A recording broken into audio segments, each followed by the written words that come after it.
The boy sang to a window that had never once opened. Every morning at 6:15, while the city was still grey and the street lights had not yet given up, a thin voice rose from the sidewalk below the tallest tower on Lurgan Avenue. The voice belonged to a 10-year-old named Theo, and the song was an old hymn his mother used to hum over a hot plate in a room they no longer had. He sang it to the glass 40 floors up, because that glass caught the first light, and because a boy with nothing to his name still wants to give something to somebody, even somebody he has never met. Behind that glass, in a bed too large for one man, a billionaire named Wallace Crane lay awake and listened. And he had no idea that the small voice drifting up from the street was about to undo every locked thing inside him. He had heard it for 11 days before he understood it was a person and not a recording from a passing car. The first morning he had thought a window was open somewhere on a lower floor and a tenant was playing music. The second morning he had thought the same. By the fifth he had begun to notice that the song was always the same song, and that it always arrived at the same quarter hour, and that it stopped the way a person stops and not the way a recording stops, with a small ragged breath at the end that no speaker would ever reproduce. He found himself on the 8th morning, holding still in the dark to catch the last notes of it, and he did not ask himself why a man with $3 billion was lying motionless in a bed, listening for a stranger's breath. On the 12th morning he stood at the window in his robe, with his coffee going cold in his hand, and he looked down. And far below, past the wind that moaned along the glass and the empty avenue and the one taxi idling at the light, he saw a small shape sitting on an upturned milk crate, with its knees pulled up. The shape was singing into the cold, as if the cold were an audience that had paid to be there. From 40 floors the boy was no bigger than a thumbnail, a smudge of dark coat against the pale concrete, and yet the voice came up clear, threading between the buildings, and Wallace pressed 2 fingers to the cold glass, without deciding to, the way you reach toward a thing you are afraid will vanish if you blink. Stay with me here, because the distance between that window and that crate was the whole story, and it was shorter than anyone in this city would have guessed.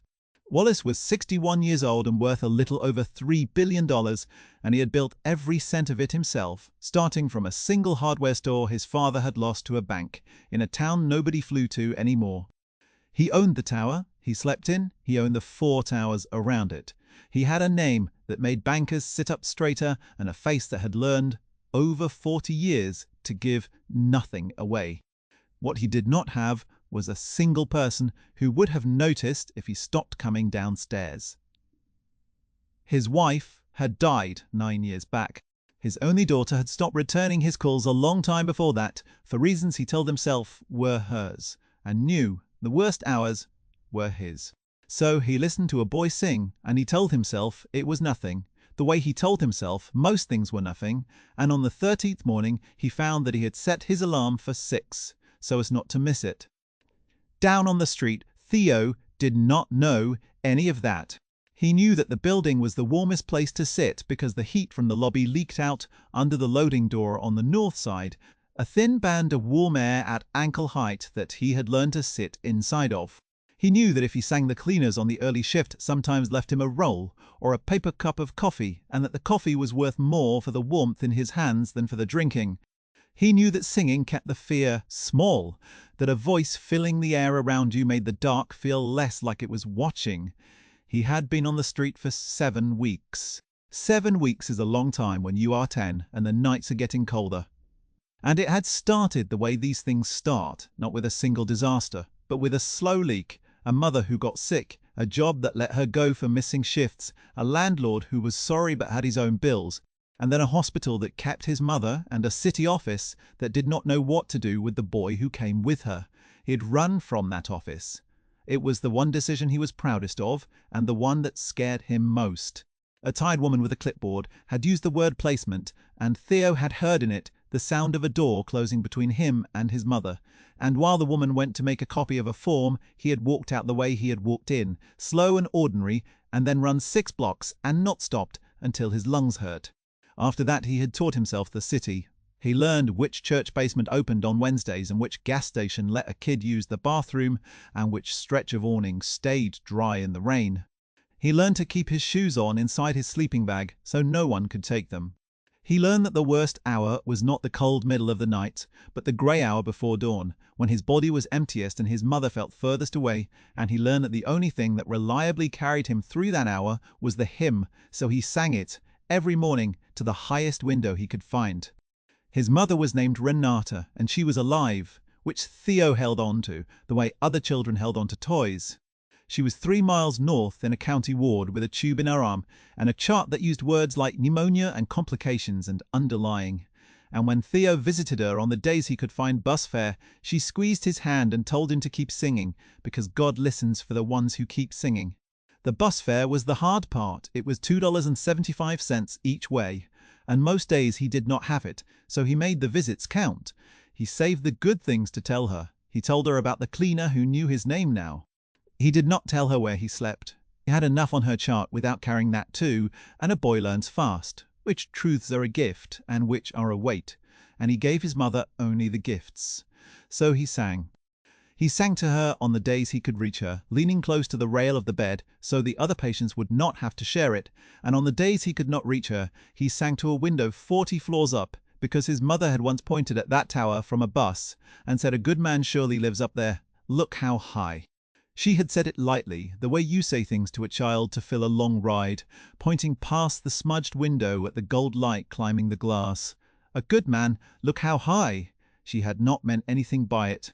A 10-year-old believes his mother even when she is only making conversation, and so when everything else was taken from him, that tower stayed, a fixed point in a city that had stopped being safe, the one place his mother had ever called good.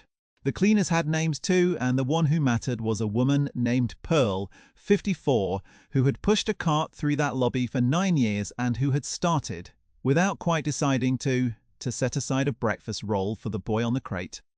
It had begun on a morning when the kiosk threw out a tray of rolls for being a day old, and Pearl had taken one before it hit the bin and carried it out to the boy, because throwing away food while a child sat hungry in the cold was a thing her own mother would have come back from the grave to slap her for.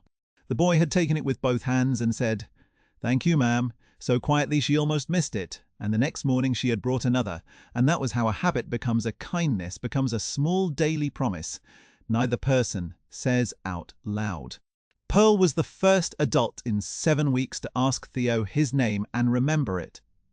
The next day, "What is your name?" she had asked, crouching with a hand on her bad hip, and he had told her.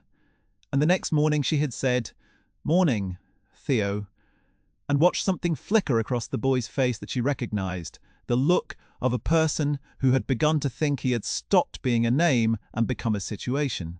She did not have much. She had a bad hip and a grandson of her own and a paycheck that ran out before the month did. What she had, she shared. A roll, a name remembered, a coat she found in the lost and found and never reported, a navy coat 2 sizes too big that she had brushed the dust off and brought out folded under her arm like contraband. And she watched the boy sing to the glass, and she felt something she could not have explained tighten in her chest, because she had cleaned that lobby for 9 years, and she knew exactly who lived at the top, and she knew he never came down. On the 14th morning, Wallace came down. He told his driver to wait. He told his security man to stay in the lobby, and when the man started to object, Wallace gave him a look that ended the conversation, and then he walked out through the revolving door into a cold that bit through his expensive coat. He stood on the sidewalk he owned and had never once stood on. The pavement was the same pavement that ran past every building in the city, grey and stained and ordinary, and it surprised him, distantly, that the ground beneath his tower was no different from any other ground.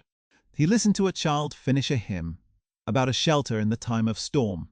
The boy's breath came out in small clouds. His fingers, where they wrapped around his knees, were red at the knuckles. When the song ended, the boy looked up, and for a moment neither of them said anything, the richest man on the street and the poorest separated by 4 feet of frozen pavement. What Wallace said was, "You have a good voice." What Theo said was, "Thank you, sir. My mamma taught me." And something in the way the boy said "mamma" in the present tense, as if she were a fact and not a memory, caught Wallace under the ribs and held him there. He had a daughter he spoke of, when he spoke of her at all, in a careful past tense as if she were already gone instead of only gone from him, and here was a child who had nothing, sitting on a crate in the cold, and his mother was present tense. His mother was a living thing he carried with him. And Wallace understood that the boy was richer than he was in the only account that had ever mattered. "You sing to my window," Wallace said. It came out almost as a question. The boy went still. The way an animal goes still when it is deciding whether it has made a mistake. "I didn't know it was yours," he said. "I'm sorry. I'll go somewhere else." "No," Wallace said, too fast, and heard the speed of it, and made himself slow down. "No, stay. I have liked it." He had not said the words "I have liked it" about anything in longer than he could remember, and they felt strange and true in his mouth. He did not know yet why a stranger's child saying "Mama" should land on him like that. He would know soon. For now he asked the boy if he was hungry, and the boy, who had learned that the wrong answer to that question from the wrong adult could mean a van and a building and a bed that was not his, hesitated and then nodded. Because some hungers are louder than fear. They went into the lobby. The warmth of it hit Theo like a wall. That good leaking heat he had only ever felt at ankle height now wrapped all the way around him, and he stopped just inside the door and breathed it in. Pearl, pushing her cart near the elevators, stopped dead and watched her employer, a man she had greeted 10,000 times and who had never once met her eyes, hold the door for a street child as if the child were a guest. She watched him buy 2 coffees and a bag of pastries from the kiosk that was supposed to be for tenants only, watched the kiosk girl's face do a small, startled thing when Wallace himself reached for his wallet. She watched him sit down at the marble table where executives signed deals across from a boy in a coat from the Lost and Found, and she set down her cart and she came over. Because 9 years of invisibility had taught her exactly when to make herself useful. "This is Theo," Earl said, before she could think better of it. "He sings out front most mornings. He is a good boy." Wallace looked at her, really looked, and for the first time in 9 years he read the name on the tag pinned to her uniform, and he said, "Thank you, Pearl." And she nearly dropped the pastry bag because she had not been sure. He knew the building had a name on it, let alone her.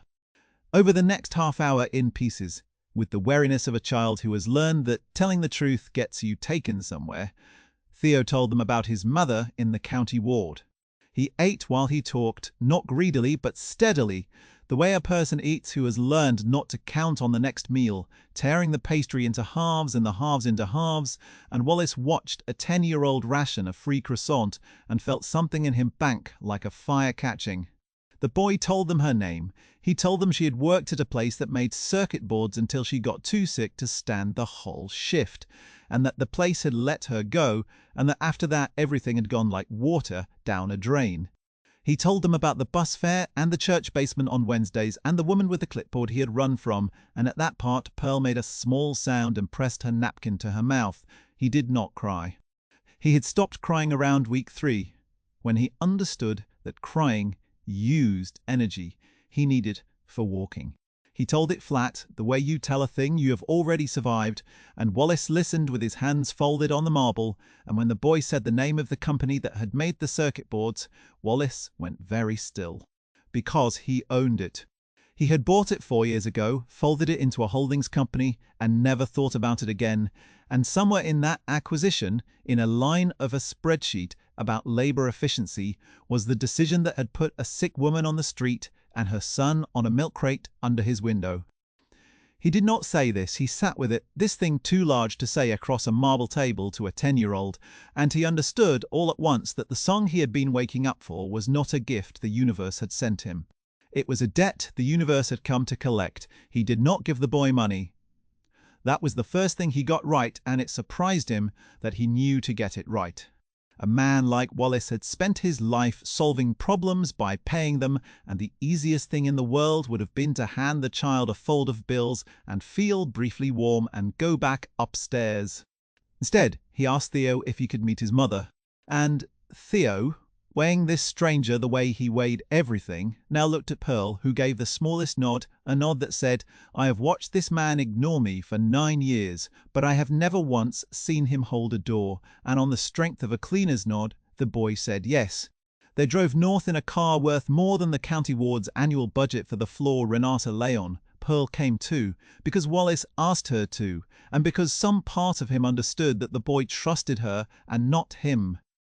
Theo sat very straight in the deep leather seat, his hands flat on his knees, watching the city slide by from a height he was not used to, and twice he reached out to touch the window and then stopped himself, as if the glass might charge him for it. The ward smelled of bleach and old radiators and the particular sweetness of a place where bodies are kept clean against their will. A television bolted high in a corner played a game show with the sound off. The nurse at the desk did a double take at the man in the cashmere coat, and then at the boy who clearly belonged here, who clearly came often, and she waved them through with the tired grace of someone who had stopped being surprised by anything. Renata was awake.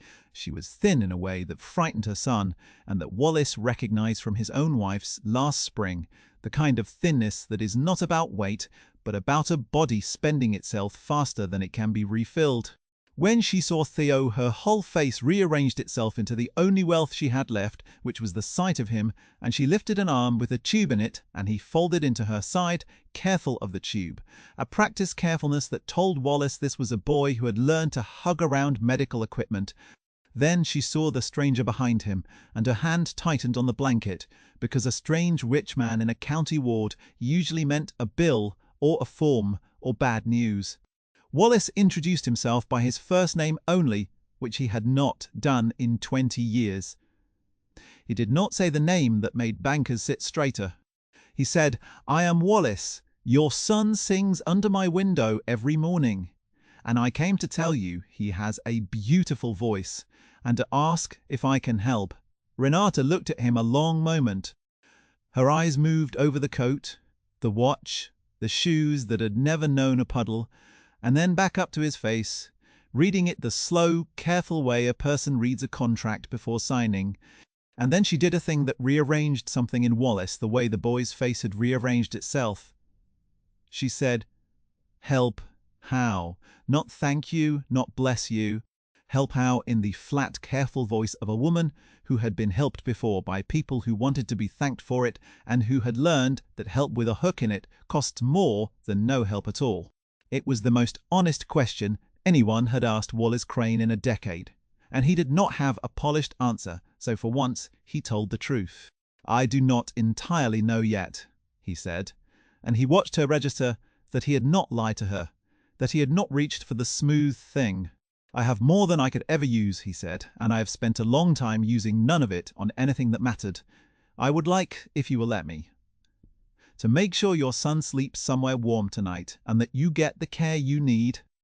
I am not asking for anything back, including thanks."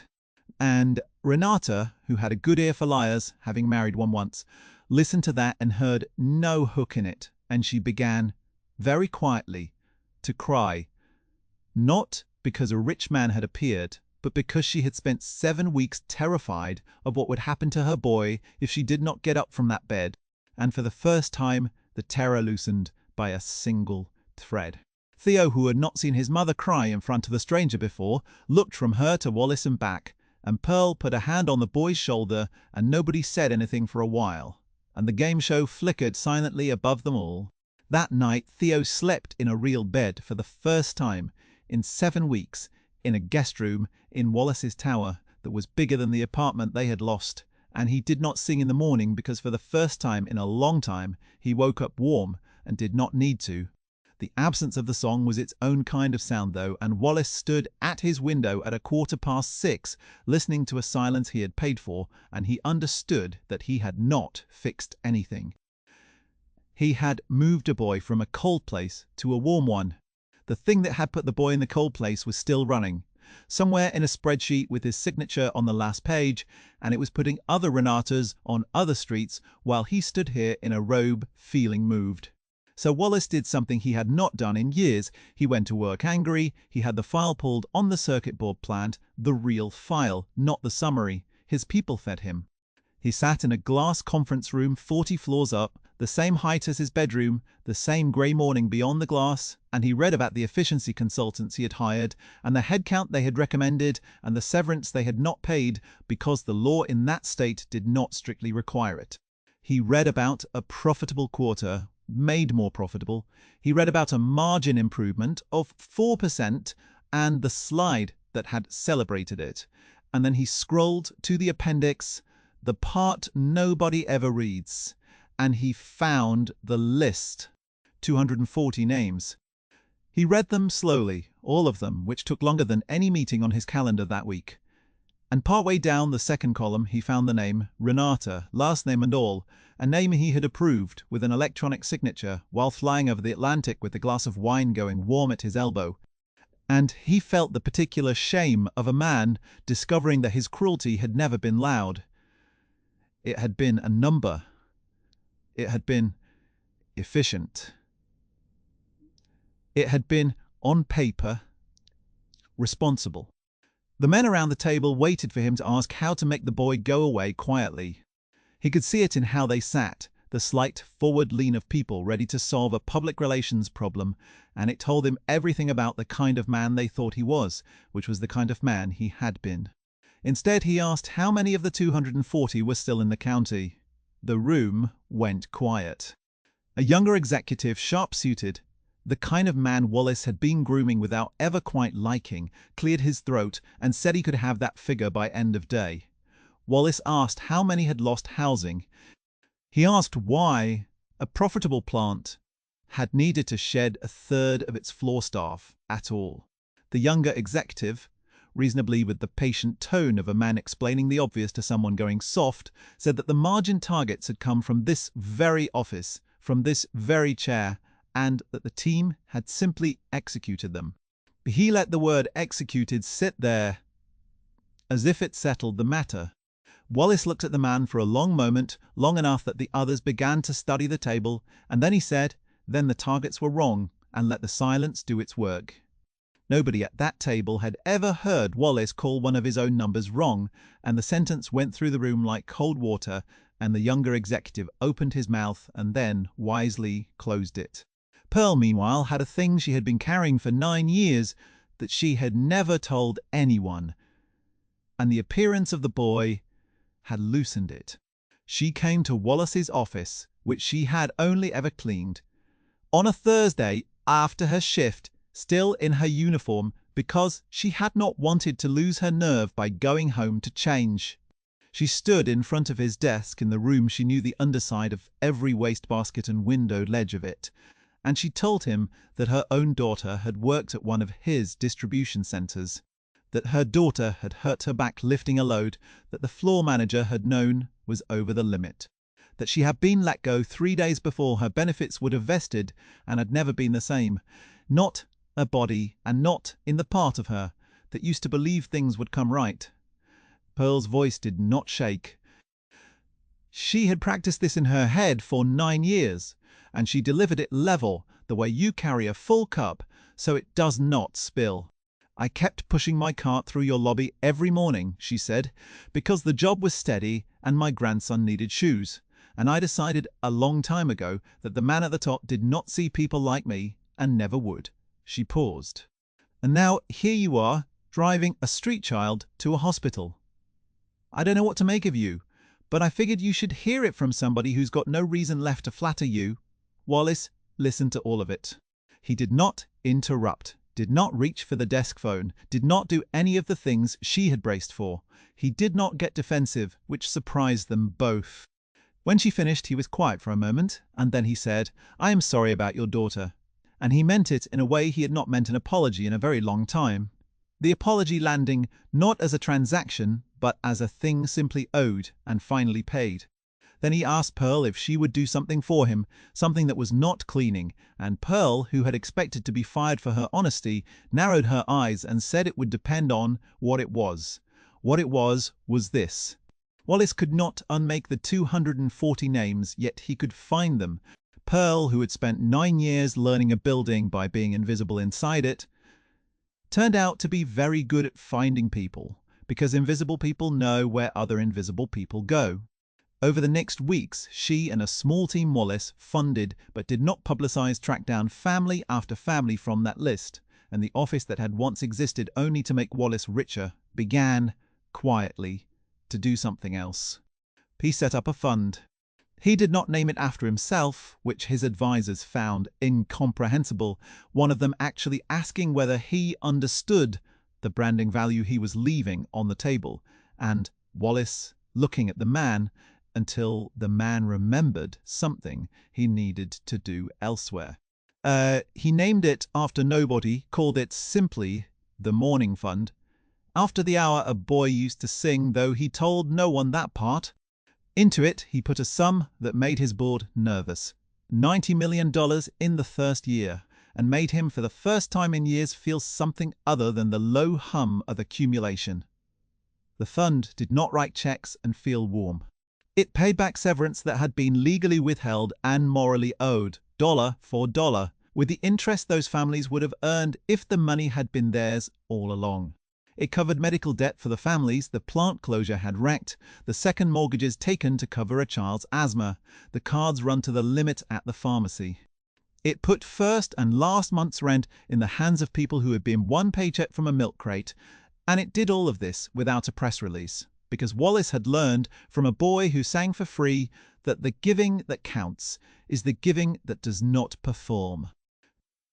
Renata got better slowly. The county ward was not built for slow recovery, so Wallace moved her, over her objections, to a place that was a quiet rehabilitation facility with a window that looked out on actual trees. And he sat through one conversation there in which she told him plainly that she would accept the help for her son's sake, but that she would not be anyone's redemption project. "I have watched men like you give before," she said, propped up against the pillows, her voice stronger than it had been, but still careful with its breath. "They give, and then they wait. They wait for you to be grateful in the right way, at the right volume, and if you aren't, the giving turns into a debt you didn't agree to. I won't carry that. If you are doing this to feel clean, find another family." Wallace, who had been doing exactly that and had not fully admitted it, sat with the accusation and found that it was fair, and he told her so. And something between them shifted from charity to something more level. The beginning of the only kind of relationship Renata would have accepted, which was one between equals who happened to have started. Very unequal, Theo started school, a real school, with a music teacher who heard the boy sing once and went looking for the principal with her hand pressed to her mouth. She had asked the class to sing a scale, just to place the new voices, and when she got to Theo, she stopped the piano and asked him to do it again alone, and then she asked him to sing something he knew, anything, and he sang the first lines of the hymn in a classroom that went completely silent, 26 children and a teacher holding still. "Where did you learn to sing like that?" she asked him afterward. Crouched down to his level, and he said, "My mama." And the teacher straightened up and walked very fast to the office to find someone to tell. He made friends. He stopped flinching when adults asked him questions. He still sang in the mornings, but now he sang in a warm kitchen while Renata, home at last and stronger every week, made eggs, and Wallace, who had taken to coming down to that kitchen the way other men went to church, sat at the table and listened, an old rich man undone every single morning by an old hymn. The hook came loose entirely on a Tuesday, 4 months in, when Wallace's daughter called. She had not called in 6 years. Her name was Joan, and the last word she had said to him before the 6 years of silence had been about exactly this, about a man who measured everything and valued nothing, a man who had been at the office the week her mother was dying because there had been a deal, and Wallace had carried those words like a stone. He could not put down and had never once called to argue with them because they were true. She called now because a woman she worked with had mentioned, in passing, a fund that had paid back her cousin's withheld severance, a fund nobody could trace to anybody, and the woman had said it was strange. A rich man doing good and refusing the credit. And Joan had felt something turn over in her chest, because that was not the father she had spent 6 years being angry at. The father she knew would have wanted his name on the side of the building, and she had to know if it was true, or if she had simply misheard, or if some other rich man entirely had done a decent thing for once. They talked for 2 hours. It was not a clean reconciliation. 6 years do not dissolve in one phone call, and there were things she said that he had to sit very still to hear. about the funeral, about the years before it, about a girl who had needed a father and gotten a provider instead. He did not defend himself. That was the new thing, the thing she kept circling back to in confusion, that her father, who had won every argument she had ever had with him, was not arguing. At the end of it, she asked in a smaller voice than she had used the whole call if she could come for Sunday breakfast, and he said yes before she finished the question. When she came, she found a boy at the table, singing, and a woman making eggs, and a cleaner named Pearl, who Wallace had hired into an actual role with an actual salary and an office with her name on the door, and a father she did not entirely recognize because he was listening. She stood in the doorway of that warm kitchen and watched her father close his eyes while a stranger's child sang, and she put a hand on the frame to steady herself because she had not seen that man since she was small, and she had been told by everyone, including herself, that he was gone for good. Renata was discharged for good in the spring. She did not move into Wallace's tower because that was not the shape of the thing they had built, and Wallace understood that the most respectful thing he could do was not absorb her into his life, but help her rebuild her own. The Mourning Fund bought back the lease on a modest apartment 6 blocks from Theo's new school, in her name, paid forward 2 years so she would never again be one missed shift from the street, and on the day she got the keys, she stood in the empty front room with her son, and she did not thank Wallace because they were past thanking. But she looked at him across the room and gave him a small nod, the same nod Pearl had given on the first day. The nod that said, "I see you now," and for a man who had not been truly seen in 9 years, it was worth more than the $3 billion he had spent his life building. The plant did not close.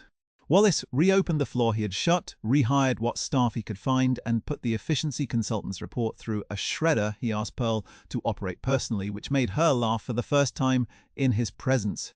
It did not make him a saint. He was still a hard man in a boardroom and still wrong about plenty.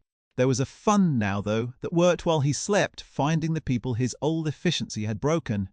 And there was a boy who had taught him that a debt is not cancelled by being forgotten, only by being paid. On a morning the next October, almost a year to the day from when he first stood at the window, Wallace woke at 6:15 out of habit, and the city was grey, and the street lights had not yet given up, and for a moment, half asleep, he listened for a song from the sidewalk. There was none. The crate was gone. The boy was 6 blocks away in a warm bed in his mother's apartment and would wake in an hour and sing over eggs. And Wallace lay in his too large bed and found that the silence did not ache the way it had a year ago. It was a good silence. It was the silence of a window that did not need to be sung to anymore because the cold thing it used to look down on had been made warm. He got up. He made his own coffee, which he had started doing.